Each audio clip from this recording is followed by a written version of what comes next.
بیابون یادم به سکوتو کنم پیشه این قصه مستنده نداره هنر پیشه این برا آهو نمیده به بچه شیر یادت میده که تو بوسه بگیری یه لب تیپ میجاش خوبی نیست بکار شبا ریسک را دگایی میکنن با پلیس یه نامایه میشینه تو کف و سوزی کیلو باشه اصلا نمیکشه ترازو آدرس کمی عادیه مردن رویاها حراجه آینده مبهم بسراز برپا جدال فرصت طالبنمه واسه مدال بودم دستم و دیروزی قانون ریس میگه تو جنگ جز اعتماد گزینه نیست نداری روال سرید تیغ میسوزی همیشه زود میشه دیر میچرخ زمین تشنه بخون زمان بیرمه نوبت شد به چه کن حتی بعد مکل نشد فاضل زور مونده یادم حافظ خوب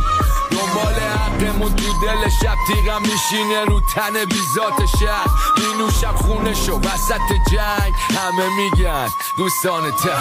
اما من کفریم قلبم شکار شدی مالت دستان پروردگار دورم بست دست سال خورده حبسم اضافم و با این وجود نصف پرچم نگاه سفره ها بند شدن قل آفت موندیم دست به خیرت تا لقمه آخر دیدیم نهایت میبرن مفت آدم خوبی وظیفه شد خار اومدم بیابون یادم به سکوتو کنم پیشه این قصه مستنده نداره هنر پیشه این برا آهو نمیده به بچه شیر یادت میده که تو بوسه بگیری یه لب تیپ میجاش خوبی نیست بکار شبا ریسک را دگایی میکنن با پلیس یه نامایه میشینه تو کف و سوزی کیلو باشه اصلا نمیکشه ترازو آدرس کمی عادیه مردن رویاها حراجه آینده مبهم بسراز برپا جدال فرصت طالبنمه واسه مدال بودم دستم و دیروزی قانون ریس میگه تو جنگ جز اعتماد گزینه نیست نداری روال سرید تیغ میسوزی همیشه زود میشه دیر میچرخ زمین تشنه بخون زمان بیرمه نوبت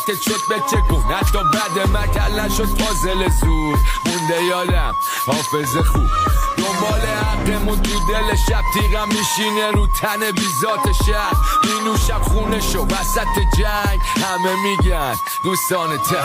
اما من کفریم قلبم شکار شدی مالت دستان پروردگار دورم بست دست سال خورده حبسم اضافم و با این وجود نصف پرچم نگاه سفره ها بند شدن قل آفت موندیم دست به خیرت تا لقمه آخر دیدیم نهایت میبرن مفت آدم خوبی وظیفه شد خار اومدم